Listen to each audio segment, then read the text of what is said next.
আজ বয়াল সেই 29শে এপ্রিল 1991 সালের এই দিনে এক মহাপ্রলয়ঙ্কারী ঘূর্ণিঝড়ে লণ্ডভণ্ড হয়ে যায় কক্সবাজারের উপকূল। বিশেষ করে কুতুবদিয়ায় প্রায় 1,40,000 মানুষের প্রাণহানি ঘটে, নিশ্চিহ্ন হয় গাছপালা এবং গবাদি পশু পাখি। আমরা তখনকার রাতের যে চিত্র এবং সেদিন কি ঘটেছিল আজকের দিনে এসে আমরা একটু বাস্তব চিত্র জানবো।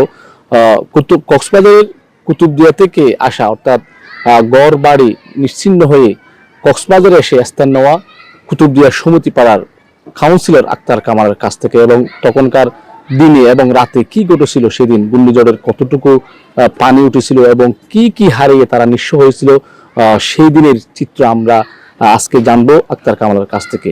আক্তার ভাই, কেমন আছেন আপনি? ভালো আছি। আচ্ছা, আপনার সেই দিনের কোন জিনিসটি বেশি ভয়ঙ্কর মনে হয়েছিল যদি একটু আমাদেরকে জানাতে। সেদিন 29শে এপ্রিল 1991 যে কালো রাত্রি আমাদের এই দ্বীপ এবং উপকূলীয় এলাকা যেভাবে তাণ্ডব চালিয়েছিল, যেখানে একজন রেড ক্রিসেন্ট কর্মীর কথা আমার মনে পড়ে, যিনি আমার মামা ছিলেন, রেড ক্রিসেন্ট ইউনিটের তিনি প্রধান ছিলেন। উনি ওনার পরিবার অনেক মানুষকে উনি সাইক্লোজেন্ডারে আশ্রয় নেওয়ার জন্য নিয়ে গিয়েছিলেন। তিনি এবং তার পরিবারের অনেক লোকজন সে হারিয়েছে এবং সেও 91 ঘূর্ণিঝড়ে উনি স্রোতে ভেসে গিয়েছে। তার একটি মাত্র কন্যা সন্তান বেঁচে আছে, আর 5 জন ইয়ার মধ্যে পরিবারের মধ্যে কেউ বেঁচে নেই, তিনিও বেঁচে নেই। আরেকটি ঘটনার কথা মনে পড়ে, করোনা বা যে কোনো ভাইরাসের এগেইনস্টে ফাইট মানি ব্যাকট্রলের লেফট রাইট। নববধূ ওনার প্রথম বাসরাত হতো, সেদিন এই বিবাহর শাশুড় বাড়িতে ওনাকে এনেছে, কিন্তু ওখান থেকে সে বেঁচে গিয়েছে। এবং এরকম অনেক ছেলেরা মা বাবা ধরে বাঁচার চেষ্টা করেছিল, কিন্তু ওখানে তাদের মা, ছেলে এবং অনেক আত্মীয় স্বজন তাদের সামনে থেকে নিমিশেই হারিয়ে গেছে, বেছে নিয়ে গেছে। এবং সকালের যে চিত্র, সেই চিত্র দেখা যায় শুধু লাশ এবং গবাদি পশুর মৃতদেহ। সমস্ত ঘর বাড়ি একেবারেই মাটির সাথে মিশে গিয়েছে। কোনো অবস্থাতেই ওখানে এমন পরিবেশ ছিল না যাদেরকে দাফন কাফন করার পর্যন্ত পরিবেশ ছিল না। একেবারে বলতে গেলে স্মরণাতীতকালের ইতিহাসের মধ্যে 1991 সালের 29শে এপ্রিলের যে ভয়াল কালো রাত, সেটা কোনোদিন বলতে পারবে না। ওখানে সাইক্লোন সেন্টার থাকলেও পর্যাপ্ত ছিল না এবং বেড়িবাঁধ অরক্ষিত ছিল। বেড়িবাঁধের উপরে অনেক মানুষ বসবাসরত ছিল, তাদেরকেও সবাইকে এই বানের পানিতে বেশি নিয়ে গেছে এবং অনেকের পুরা পরিবার শুদ্ধ চলে গেছে, এমন পরিবারও আছে। এখন কিন্তু আমাদের এই কুতুবদিয়া এখনো পর্যন্ত অরক্ষিত। বেড়িবাঁধের প্রত্যেক বর্ষায় প্রত্যেকটা যখন সাইক্লোনের পূর্বাভাস দেওয়া হয়, তখন কিন্তু এই যে বেড়িবাঁধের জন্য মানুষ ওই আতঙ্কিত হয়ে পড়ে। বেড়িবাঁধটি এখনো পর্যন্ত হয় না। প্রতি বছর বেড়িবাঁধের কাজ হয়, কিন্তু বেড়িবাঁধ টেকসই হয় না, পানি প্রবেশ করে। সেদিন কি দেখেছিলেন আপনি? সেদিন আমরা এখানে তো আমাদের একটা পরিবার, শুধু একজন বাদে সবাই চলে গিয়েছে এখান থেকে। এবং 91 যে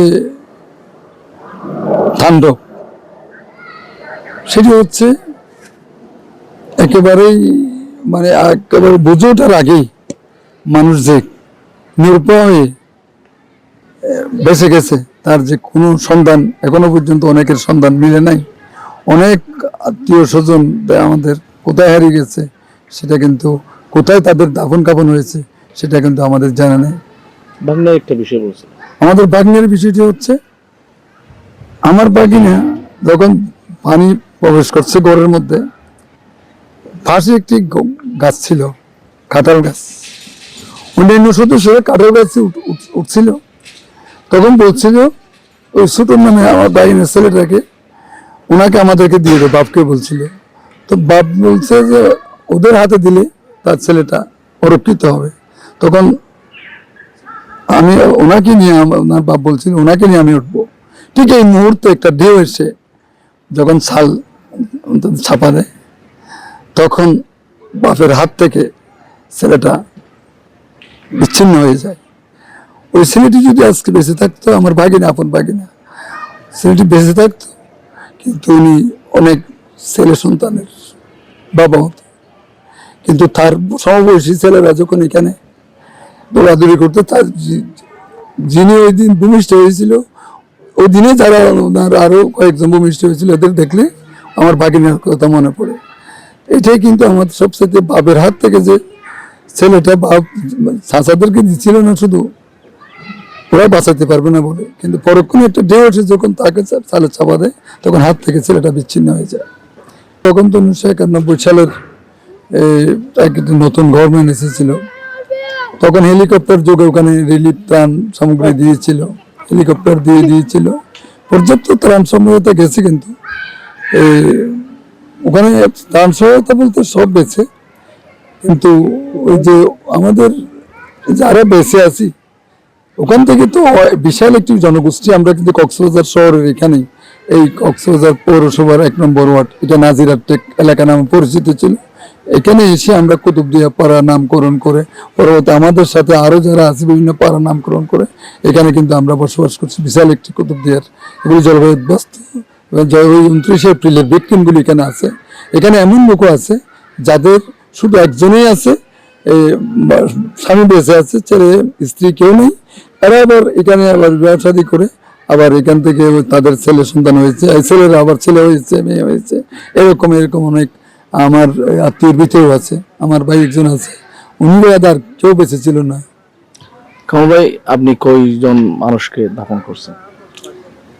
আমি কিন্তু আমরা 91 সময় ঘূর্ণিঝড়, তখন কিন্তু আমরা 87 সালে এখানে চলে আসছি। কিন্তু আমাদের যোগাযোগটা ছিল এখানে ওই দিন রাত্রে।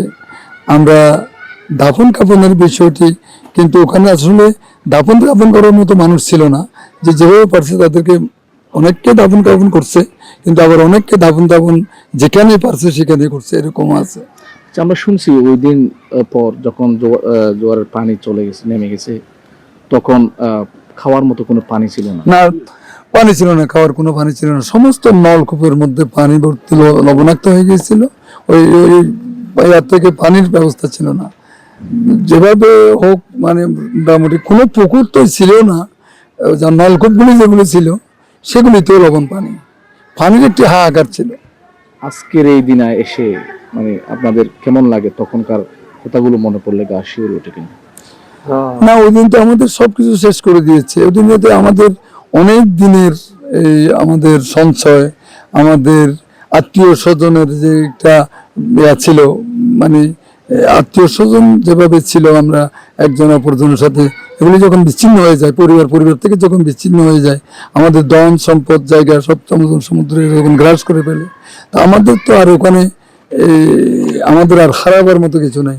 কিন্তু ওখানে তো পরবর্তীতে 1991 সালের পরবর্তীতে অনেক মানুষ কিন্তু এখানে পাড়ি জমিয়েছে এই জায়গায়। এখন আপনাদের দাবিটা কি? এখন আমাদের দাবিটা হচ্ছে আমাদের কুতুবদিয়াটাকে একটা টেকসই বেড়িবাঁধ।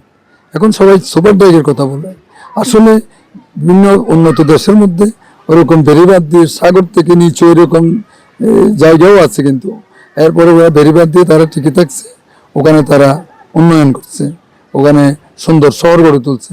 কিন্তু আমাদের কুতুবদিয়াটা হচ্ছে কক্সবাজারের মধ্যে সবচেয়ে একটি প্রাচীন দ্বীপ। এই প্রাচীন দ্বীপটা হওয়ার কারণ হচ্ছে ওখানে প্রথম জনবসতি কক্সবাজারের, কারণ তখনকার পানসির যুগ, নৌকা সাম্পন দিয়ে মানুষ দেশ আবিষ্কার করতো। কুতুবদিয়া প্রথম দ্বীপ হিসেবে ওখানে প্রথমেই ওই দেশটা, মানে ওখানে মানুষ ওখানে বসবাস শুরু করেছে আজ থেকে 550 বছর আগের কথা। তো এই সেইভাবে ওখানে অনেক জ্ঞানী গুণী, অনেক অলি আবদাল ওখানে ওই যে কুতুবদিয়াতে আছে। কুতুবদিয়াতে একটা বেশি বড় একটি বাতিঘর ছিল, যেটা এশিয়ার মধ্যে সবচাইতে একটি বড় বাতিঘর, কুতুবদিয়ার বাতিঘরটিও কিন্তু এখন নাই। কুতুবদিয়ার বাতিঘর আমরা যখন দেখছিলাম এটা আধা ভাঙা অবস্থায় ছিল এবং সাগরে ছিল, তখন একটু দেখতাম এটা কুতুবদিয়ার বাতিঘর। ওই বাতিঘরটিও কিন্তু এখন সাগর একদম নিশ্চিহ্ন হয়ে গেছে। আরেকটি বাতিঘর আছে, ওই বাতিঘরকে কেন্দ্র করে কিন্তু এই ওখানে এখন লোকজন দেখতে যায়।